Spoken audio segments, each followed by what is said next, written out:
again. Okay, so as you can see, my bacon is now cooked. It's nice and crispy. I've put it on some paper towel to drain the fat away. We want to have as little fat as possible, although low fat is not what we're going for in this recipe, if I'm perfectly honest. I've scooped out the filling of my potatoes. I've cut them into quarters and I've put them on a flat baking tray with a silicone mat. Now, if you don't have a silicone mat, which I'm assuming lots of you don't, use either tin foil or parchment paper. I've put this here to save washing up, really, because the cheese is going to go melty and it will melt down onto your baking tray, and if it hardens, it's really difficult to get off. So the next step is we're going to season our potato skins. I've got a little bit of pepper. I'm not going to add any extra salt because we are trying to reduce salt, and there's salt in the cheddar cheese. And then I'm going to measure out my ½ teaspoon of paprika, and I'll just put that in a small bowl so I can sprinkle it accurately. So sprinkle with the paprika, nice and evenly on each of them. Okay, so now if you were wanting to make this a vegetarian, you could just leave out the bacon if you wanted to, or you could add some other vegetable.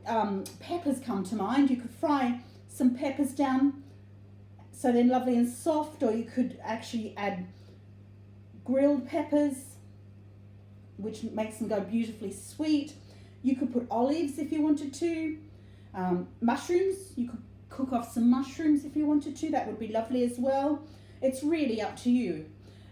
If you're vegan, I was looking at ways to do this. If you're vegan, you could try the vegan cheese. It seems to grate quite nicely. It doesn't melt quite as well, but I think you still would get a lovely finished product. It just won't be quite as melty as the others. And then you could just leave out the sour cream. You could use something like a sweet chili dipping sauce or a barbecue sauce or something like that, rather than the sour cream.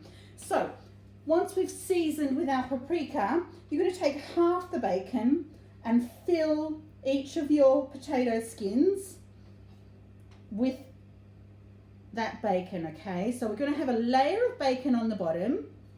So don't use all the bacon in this first round.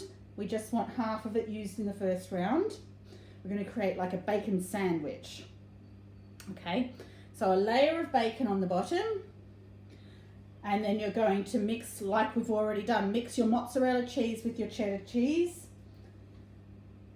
and you're going to create a layer of cheese.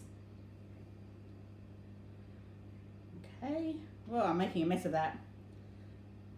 And then I'll just show you on these first two. Layer of cheese, some more bacon on the top, and then a sprinkle of spring onions.